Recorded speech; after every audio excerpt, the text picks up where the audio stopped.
Good afternoon, wherever you are, whenever you're watching. Hello, hello, hello to all of you. It is afternoon here in Dallas, Texas, in the United States of America. And I am just so grateful because we are blessed to see another day. And wherever, whenever, however you're watching, listening to Point of View with Miss Shirley Polk, thank you for being here. And I want you to know that you are special, very special to me. And I thank you for being here. You are wonderful. It's such a blessing, such a blessing. Dear God, as I sit before you to speak, I pray to you that my soul you will keep.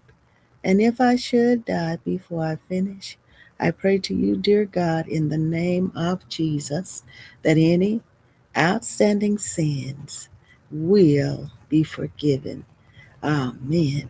That is my prayer daily for each of us, that whatever is happening in our lives, that above all, we are pleasing God. And I am grateful, grateful, grateful for that opportunity. So grateful for it. So I am going to continue what I had started on Tuesday, which was, I think, the 29th. Let me see. Might have been the 30th. Well, anyway, it was before the last 2 days of March. So in March, the last webcast I had in March 2026. So, and it is entitled Our Responsibility to Our Fellow Humans.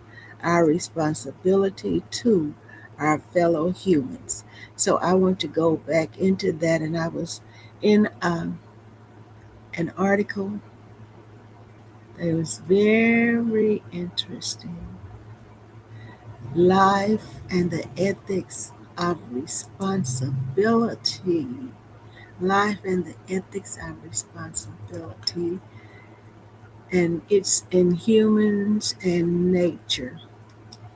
Ethic Responsibility by Straken Donnelly. Straken Donnelly. So I want to go back into that, and I just want to read what he said, started out with, and I'm just in the middle of this piece. So Boris Pasternak, in translating Shakespeare, speaks of Hamlet as one whom chance has allocated the role of judge of his own times and servant of the future, the high destiny of a life devoted to a heroic task. Hans Jonas was such a judge and can do great service for our future. In the imperative of responsibility, in search of an ethics for the technological age, Jonas casts a critical eye upon the unprecedented powers of modern technological civilization. He fears that our age is rapidly moving toward global ecological and human disaster. Nature, specifically the realm of organic life, cannot long withstand the technological assault. That was his take. And so we go on into uh,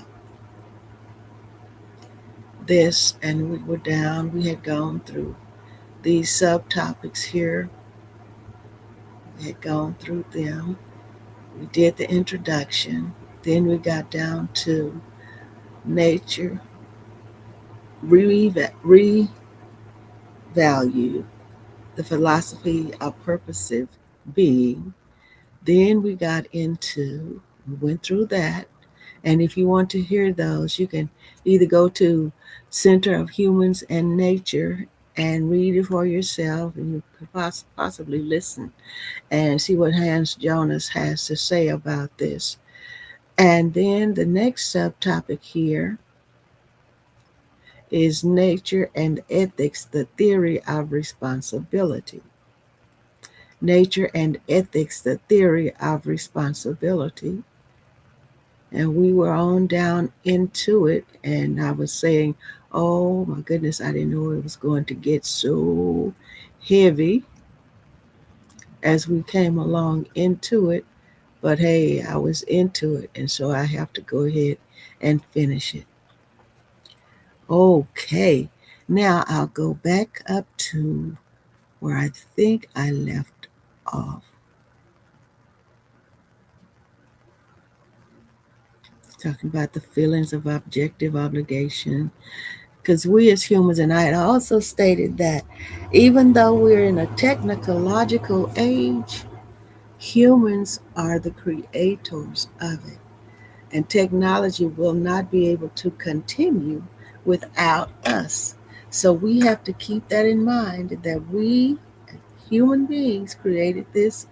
We run it, we keep it going, and it advances as God has allowed the human mind to create. Because we are, what does the scripture say? We are wonderfully and fearfully made. God made us. We are so resilient. We are such wonderful creatures. And that's why God puts up with us. So, because He made us in His own image and likeness, and He has given us dominion over the things of this world down here for a time, okay? He has given us dominion, and He is letting us go ahead and do these things, even though we get off course, off kilter so many times. But we need to remember that He is still in control. And without Him, none of this would we be able to do. Thank you so much. So remember, technology is created by man,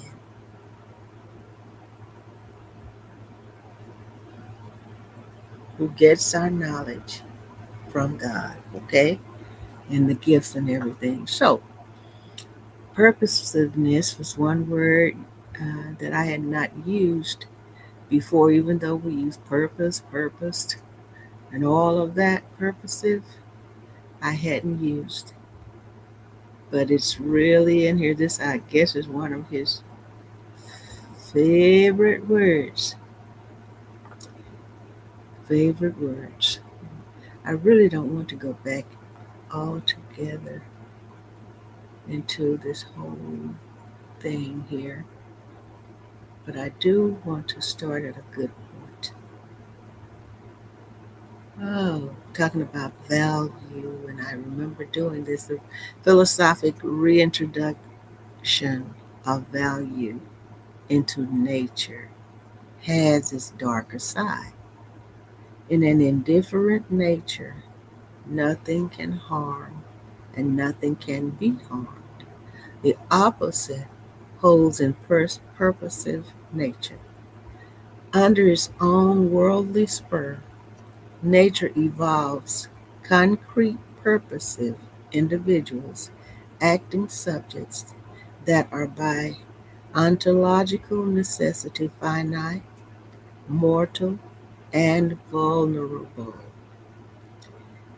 In their self constituting self affirmations, the natural actors do not merely face blank nothingness, okay? We don't merely face blank nothingness. Rather, they necessarily face and essentially depend on each other and on dynamically evolving nature as a whole. We do, oh yes. So, in its various and recurrent self affirmations, purposive activity is fundamentally the meeting of natural, biological necessities and the confrontation with worldly others, in which the purposive individual is essentially tied. This is the fundamental message of the metabolic existence of biological organisms. nature's most elaborate entities. Metabolic existence and purposiveness go hand in hand. Organisms can be only by ever can they can be only by ever becoming and by riding the crest of relation to the worldly other. So in this necessary truck with the world abroad, an organism's purposes can be frustrated and its achievements destroyed, most importantly, its own active endeavor to gain entrance into the worldly web of purposive existence is to assume a circumscribed potency, constantly threatened and eventually overcome. In short, the fundamental value and goodness of nature, active, and its inherent vulnerability are intrinsically tied together. To understand and critically Jonas's substantive philosophic vision of nature, we must be clear about what he means and does not mean by natural purposiveness and his regressive analysis. So, in order to understand him critically, to know what he's saying, okay, stand substantive philosophy,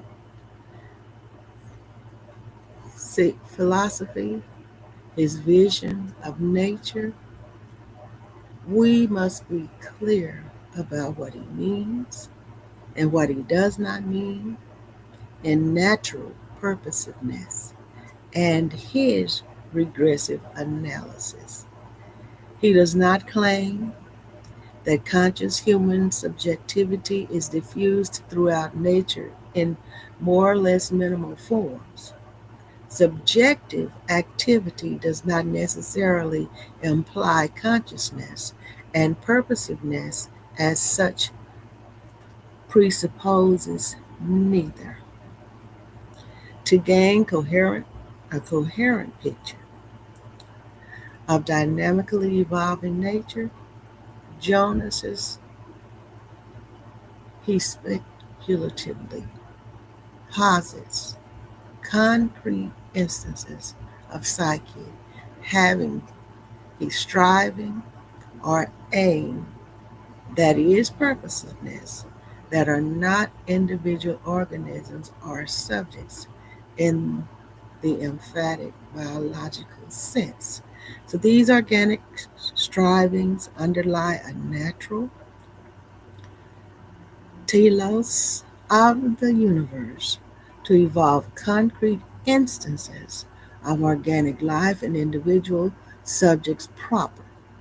The cosmic reality of purposiveness underlies the advent of subjectivity and conscious mentality. Subjectivity and mind do not underlie the reality of purposiveness. Living organisms are concrete intensifications of nature's primordial purposiveness, the means employed to realize the overall general aim of nature, which is to gain an effective natural foothold and empathetic intensification of purposiveness itself, being's own effort to be. That means our own effort to exist. Okay? Our own effort to exist. First, we have to put forth the effort to exist. And by existing, then we can help our fellow human. Okay?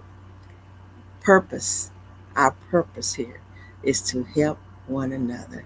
So this means that ontologically, intrinsic value, goodness, and ends in themselves are not inherently tied to human subjectivity or consciousness.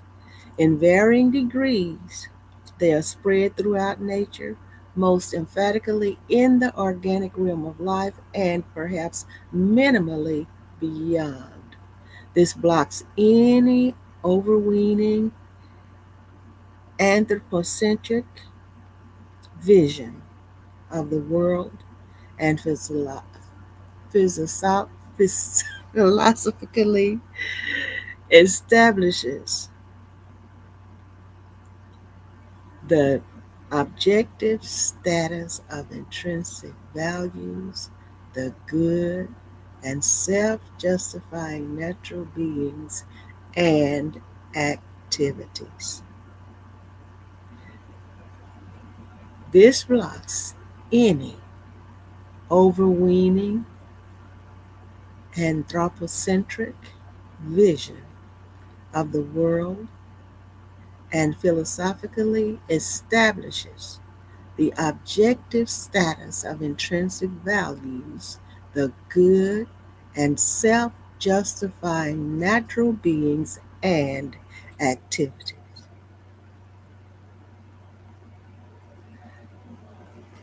The realm of value no longer threatens to be swallowed up and lost in an arbitrary human subjectivity or will radically independent of the natural world.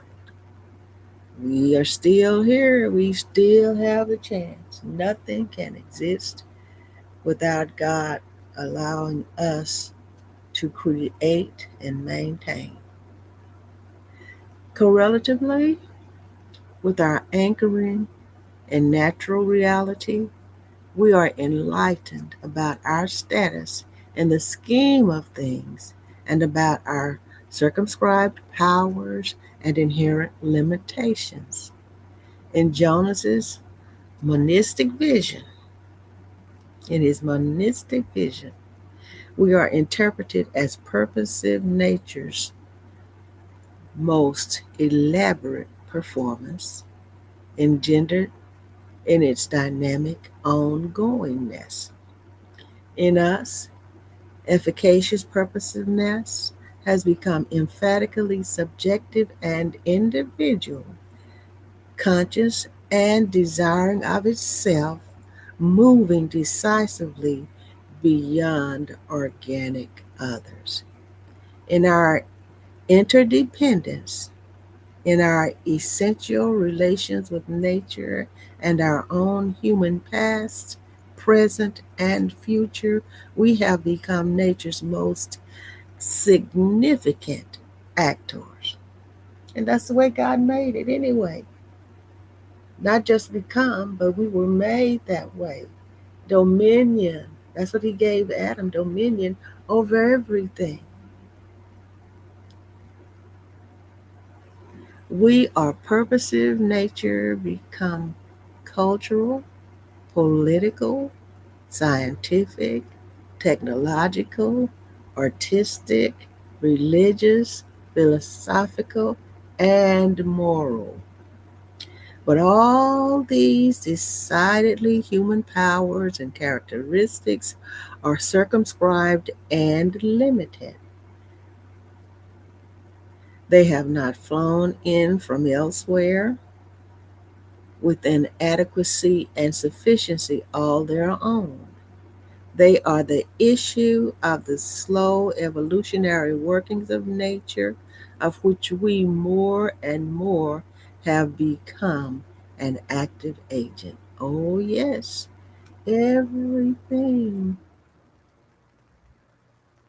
Like the scripture told us, and this goes with what I have been teaching. It's just the last 2 or 3 messages, and it said, God gave us dominion over everything.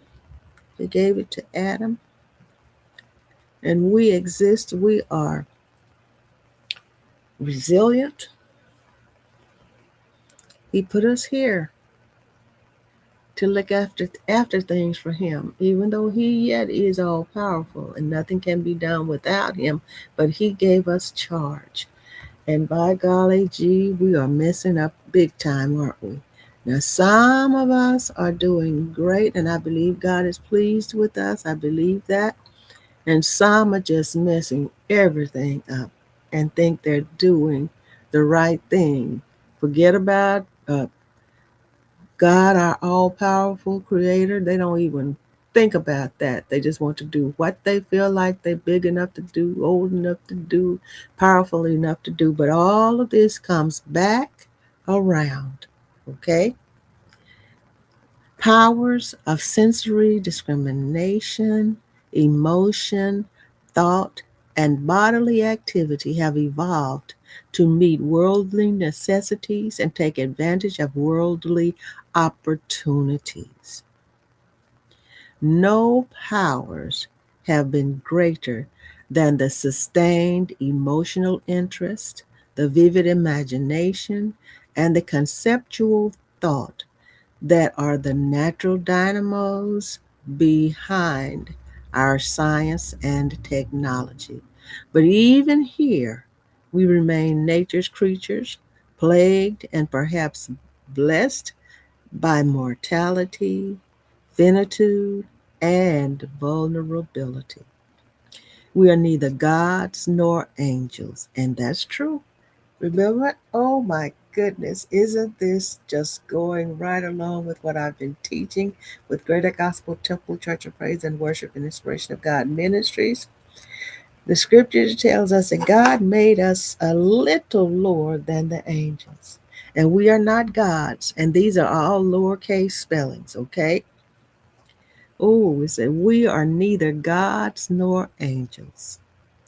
Jonas emphasizes that we are by nature better equipped to perceive error than to discover final truth, to recognize an imposing malum than to ascertain clearly the summum bonum. The summum bonum. Now, when you go to this site, which is Humans and Nature Center for Humans and Nature, then you'll be able to do like me. Go and find these words and find, if we can't pronounce some of them, find the pronunciation, find the definition of them. I enjoy doing this. Bonum. Wow. And it says that the definition of summum bonum can vary among different venues, but in Wikipedia it says is a Latin expression meaning the highest or ultimate good. Oh, I will stop there. The highest or ultimate good. Oh my goodness. I told you. So I have to go back. We are neither gods nor angels. Jonas emphasizes that we are by nature better equipped to perceive error than to discover final truth, to recognize an imposing malum than to ascertain clearly the summum bonum. Life, more or less, lies straightforwardly until pressed. Life, more or less, lives straightforwardly until pressed. Until pressed. Scientific, philosophic, and moral insight are born as much from worldly crisis as from indwelling eros and are always unfinished. Always unfinished. There's always something left to do or know, say.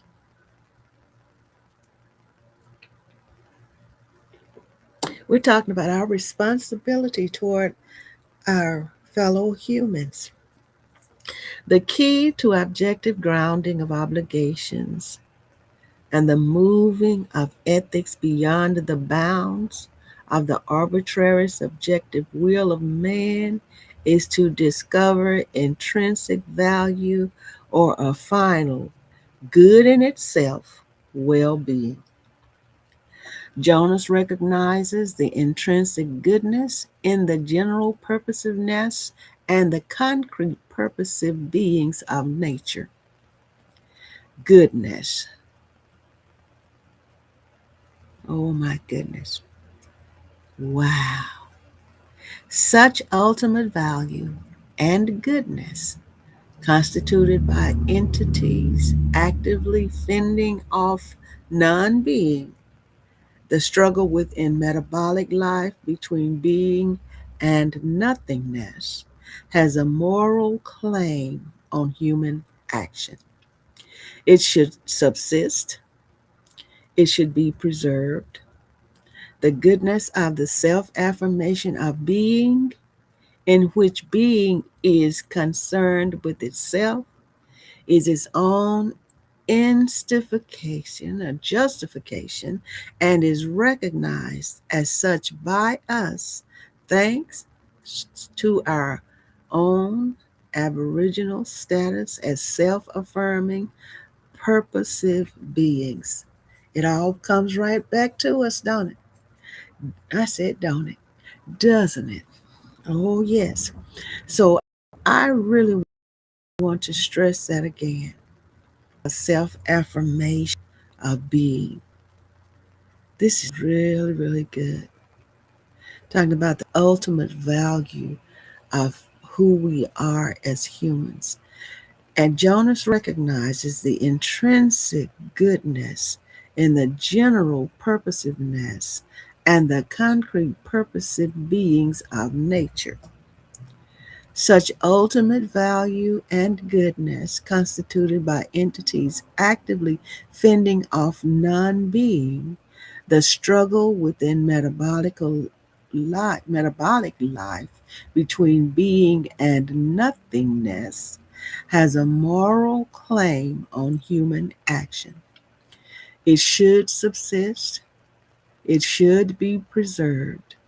The goodness of the self affirmation of being, in which being is concerned with itself, is its own justification and is recognized as such by us, thanks to our own aboriginal status as self affirming, purposive beings. The primordial ontological ought becomes a moral ought in the worldly situation in which we find ourselves. Naturally purposive beings who ought to be and who are intrinsically finite and vulnerable come within the reaches of our human power. We can affect them for better or for worse. We can wrong or harm them or benefit and allow them to pursue. And remember, just a few minutes ago, I said that there are some of us who are doing the things that are right, and I believe that God is pleased with them. And there are some who are just doing what they want to do because they feel like they're big enough, old enough, powerful enough to do them. Forget any our Creator, any God is not man. Okay, He's not a man, so He's not a being, but He is our God. And so people defy that.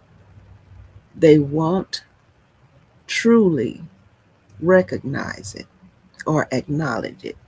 So some are messing up and then some are not. Thank God. Thank God. So we can affect them for better or for worse. We can wrong or harm them or benefit and allow them to pursue. Moreover, we are aware of our power and responsibility to do what sustains the good of vulnerable life. Ooh, I'm going to save that. I'm going to copy that. Oh, yes, and use that. This is so good for us. Like I said the other day, I didn't know that I was getting in so deep with this, but I am so glad that this is the direction God led me in, and I'm happy about it. Oh my goodness, I am so happy about it. That was a cliche, so you learn something new every day. I'm glad about it. Oh, yes.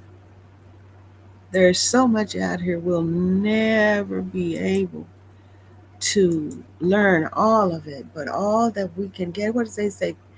Get all you can all you get. This is very important for us.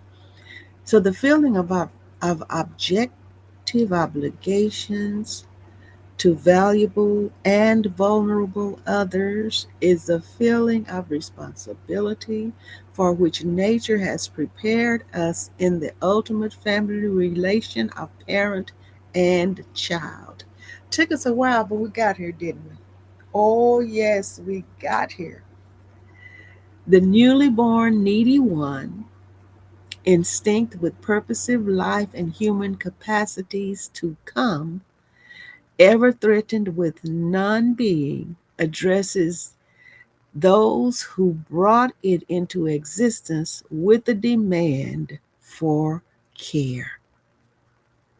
The newly born needy one, talking about the relation of parent and child, talking about responsibility. Okay? And I'm repeating this because I feel good about it.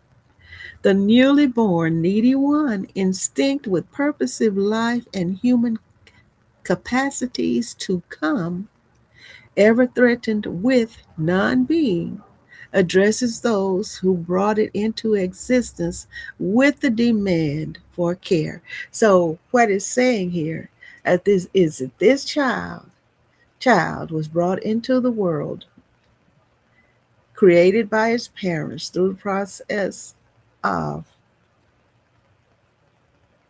creation, how God set it up. So this child is depending on the parents, the guardians, to take care of it.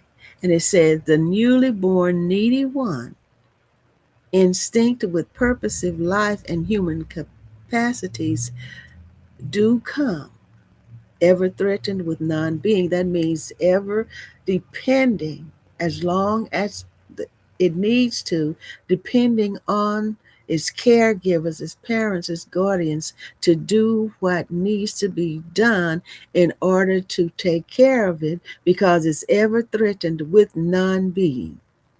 It addresses those who brought it into existence with the demand for care. To respond to the insistent demand that issues from the newborn is to act responsibly. Not to do so is to be irresponsible. Over this natural responsibility, there is no choice. Our moral being is tied. The paradigm of responsibility for our own offspring is the model for the responsibility for the care of all of life and nature. Didn't it come back to it? Oh my goodness.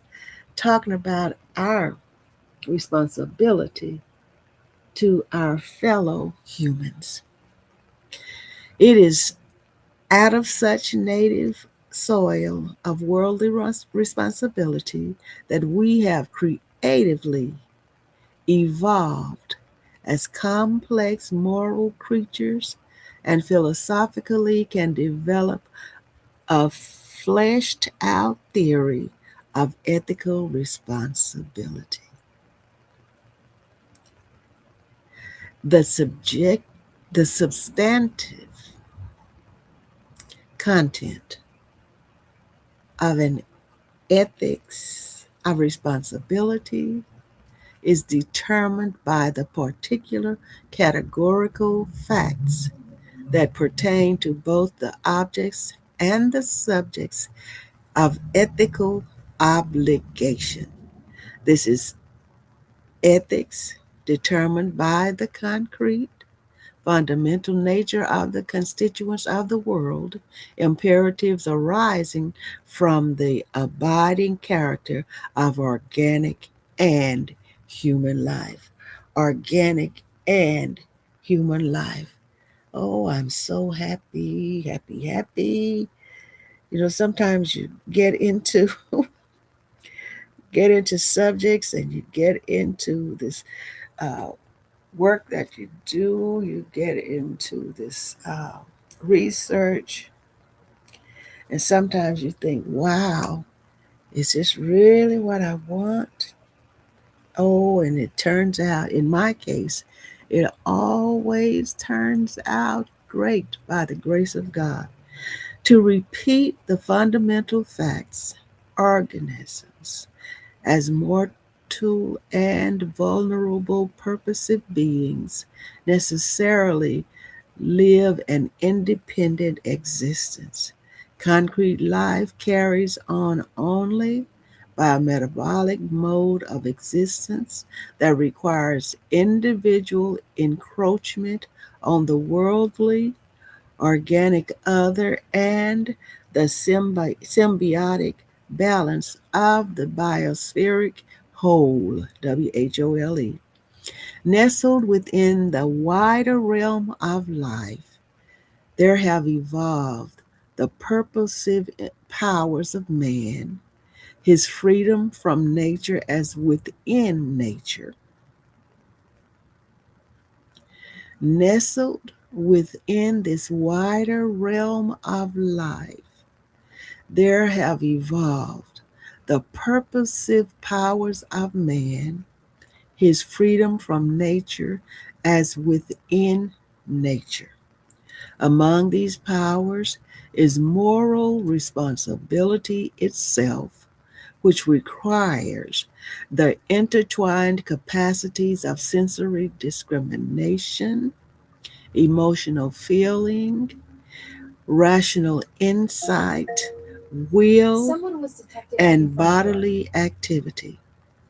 Man's complex native power of moral responsibility is what the organic realm of life objectively, if silently, addresses.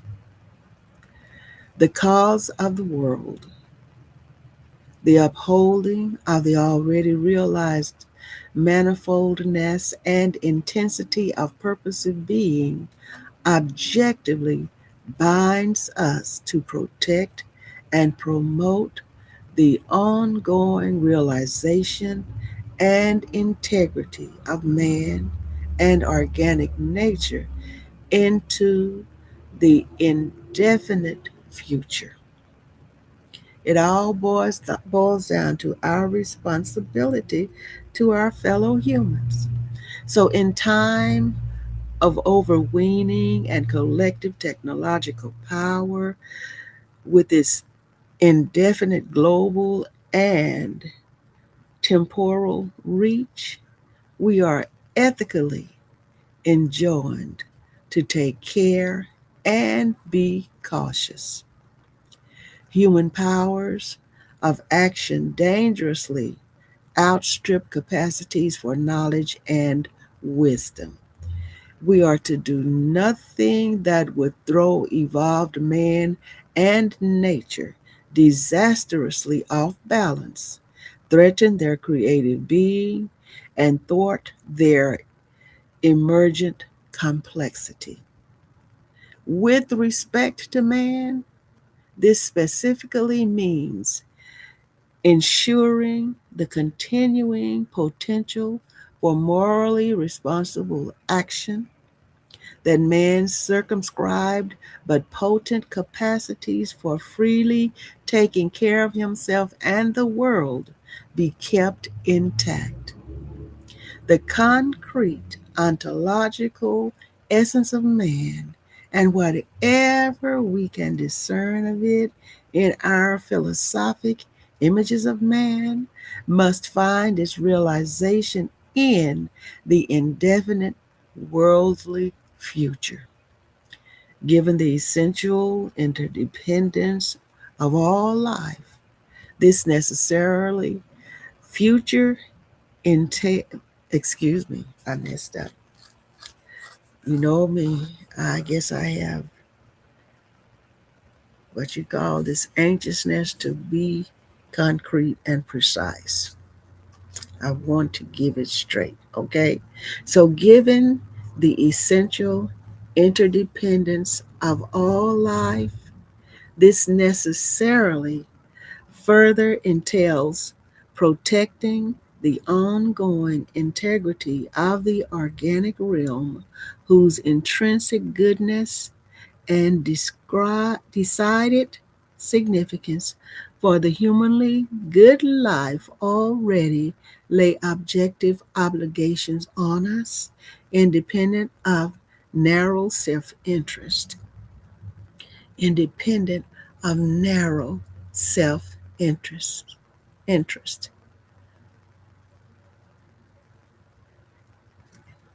My goodness.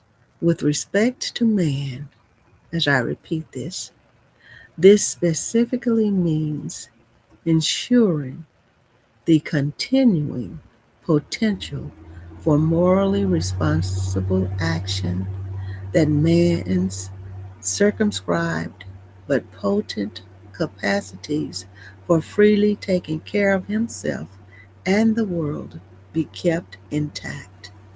The concrete ontological essence of man and whatever we can discern of it in our philosophic images of man must find its realization in the indefinite worldly future. Given the essential interdependence of all life, this necessarily further entails protecting the ongoing integrity of the organic realm, whose intrinsic goodness and decided significance for the humanly good life already lay objective obligations on us, independent of narrow self interest.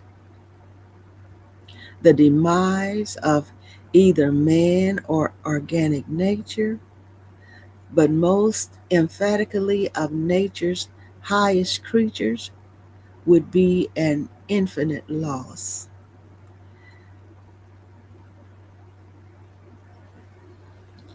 that we, through irresponsible ignorance or indifference, should be responsible for such an infinite loss, such an ultimate sin against the goodness of being, should make us shudder. We should cringe before the possibility of such guilt. In sum, the objective goodness of things that ought to be should determine our moral life, our ought to feel, to think, and ought to do, a harmony of objective and subjective being prepared for us, if imperfectly, by nature. Jonah squarely faces both the goodness of life and the world and our own potentialities for good and evil. He unsentimentally accepts and affirms the metabolic rigors of organic being, that life must use life in order to be itself.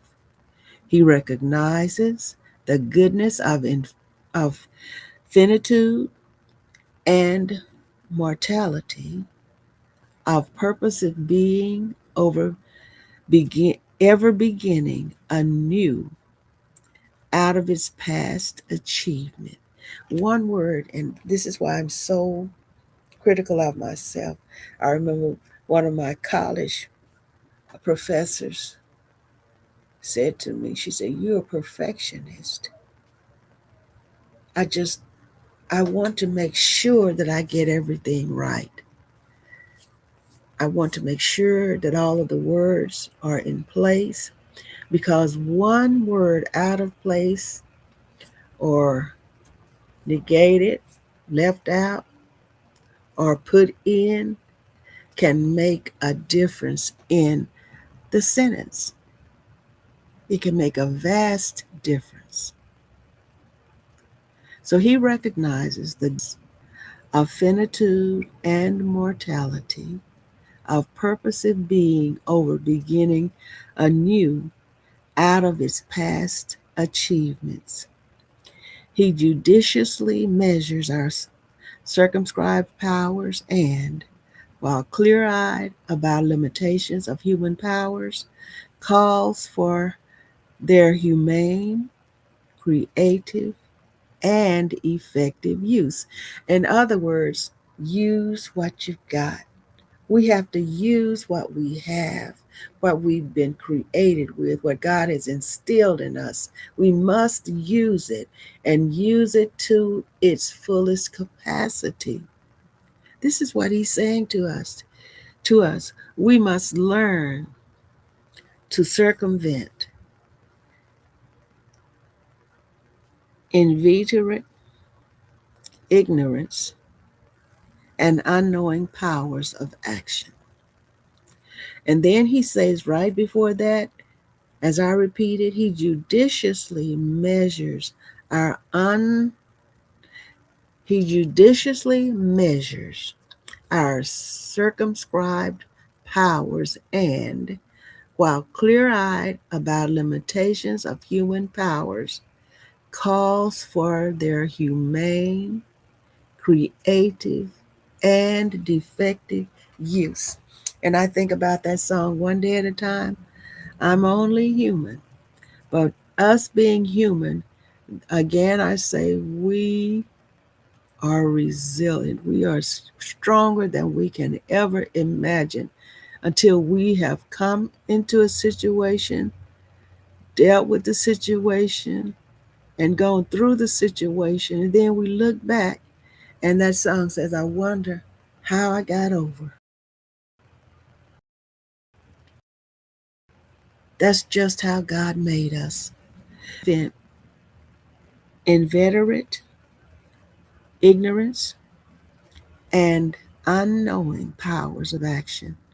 We need further to develop native powers of feeling, especially the capacity for fear malum to exercise vivid and speculative imagination, to envisage far off possibilities of evil, thereby bringing to conscious light and goodness that is already here in actuality and potentiality. We must be able to feel because God put that in us. You know, we have that fight or flight, we have that uh, sense of when something is not right. All of that's instilled in us. And this is what he's saying. He said here, this is, oh my goodness, I just cannot help it. It is so good. We need further to develop native powers of feeling. We need to hone in on those feelings. We have to make sure that they're sharp, okay? We need further to develop native powers of feeling, especially the capacity to fear Malum. And let's go there for that word, okay? I just have to do it. Malum. And it could be Malum, but we'll know here. M-A-L-U-M.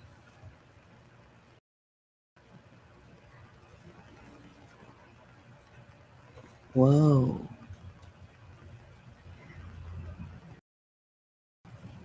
There is a movie about that. My goodness.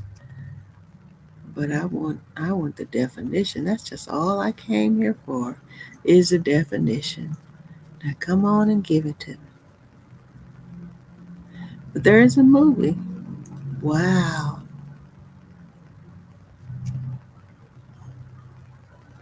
But I don't want that. I want the definition. And I have 9 minutes left. 9 minutes left. So come on, Bing. Give it to me.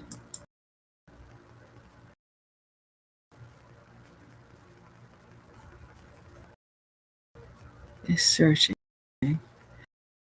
Is a Latin word meaning evil or wrong, often used in legal and let me see, it's pretty big here.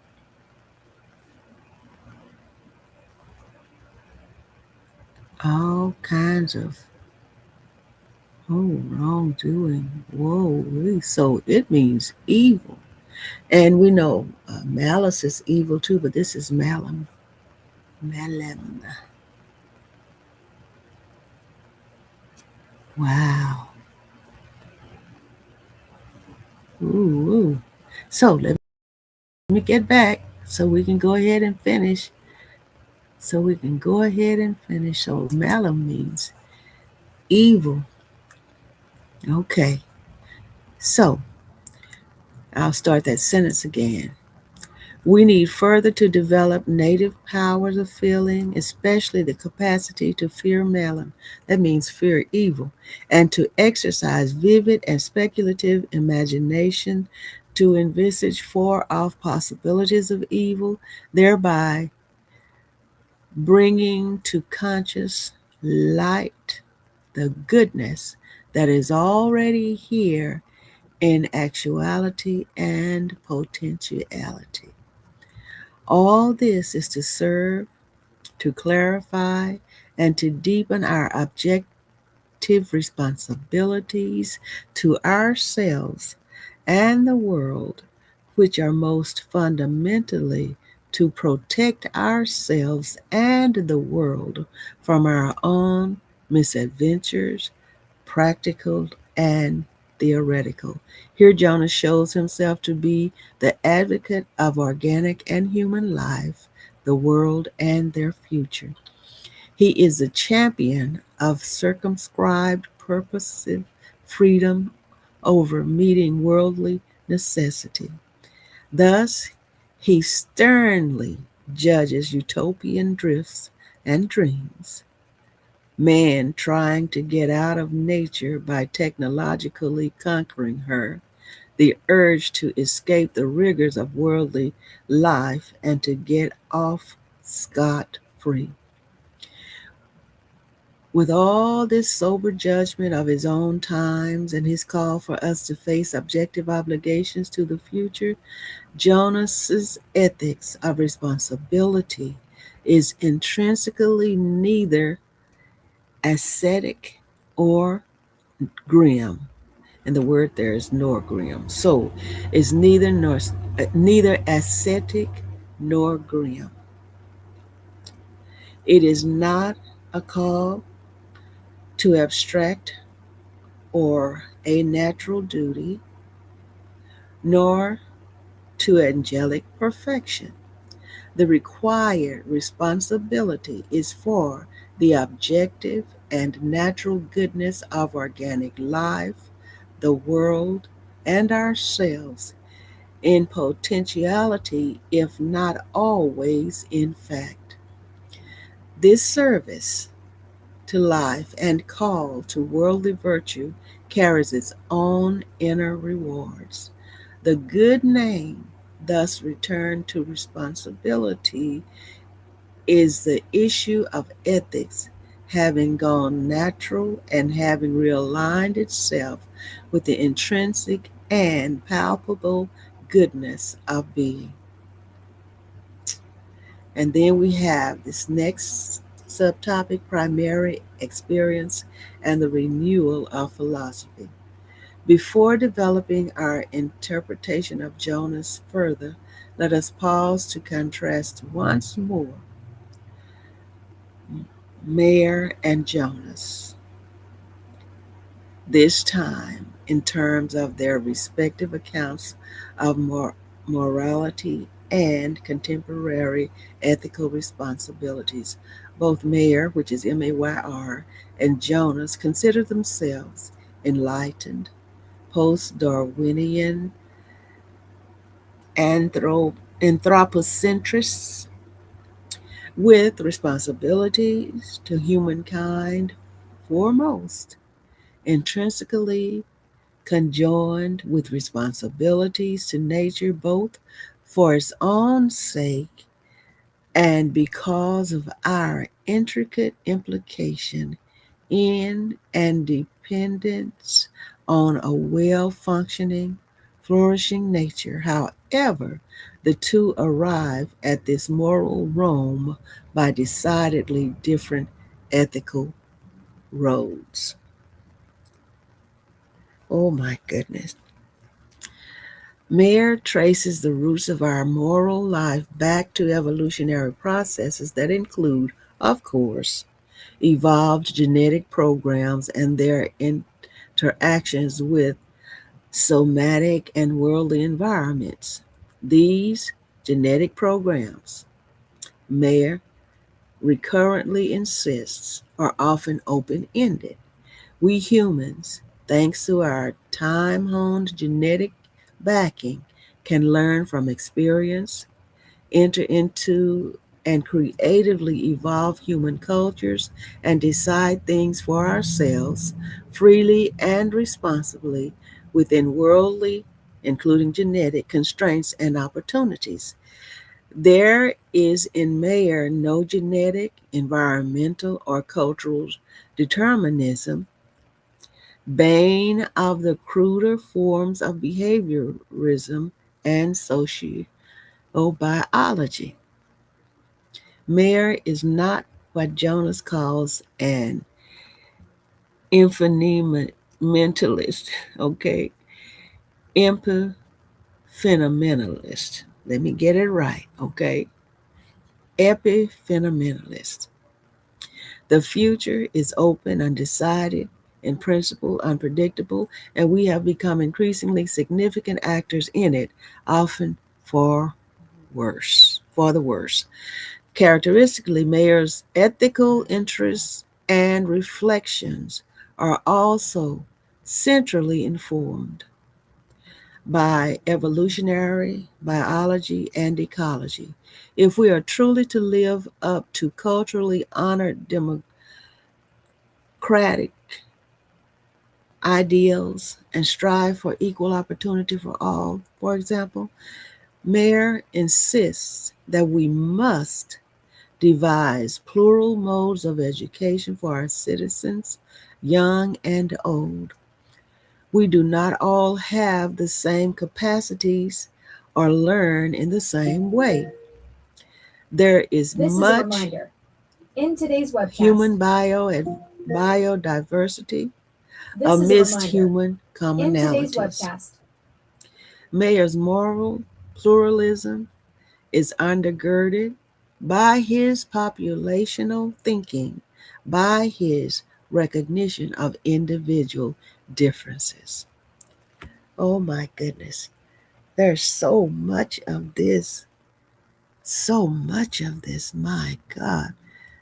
I'm thinking that I'm almost finished, and then I have so much more. So there might be a part three, but this is very important. Our responsibility to our fellow humans. This is part two. Okay? So, in the main, Mayer would agree with conclusions, but perhaps not with philosophy. So, let's see.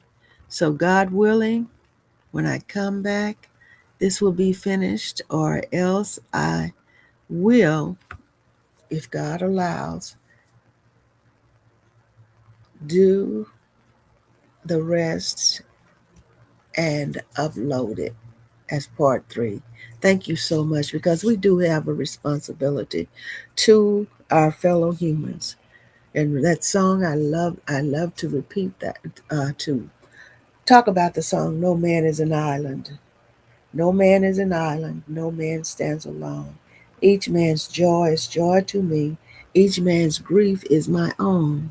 We need one another, so I must defend each man as my brother, each man as my friend.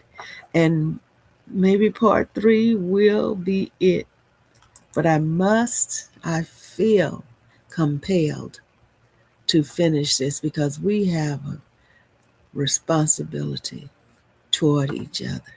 Thank you so much. I love you so much. Let me know you're here with me. Thank you, thank you, thank you. And to all of to everyone, whatever you're going through, good or bad, I am with you. I'm praying with you. And I decree in the name of Jesus joy, happiness, prosperity. I love you. This is Thursday, the 2nd of April, the year 2026. This is Ms. Shirley Polk, Point of View Up. And don't forget, my book is on Amazon Kindle, The Steps of a Good Man. It's an ebook. I love you.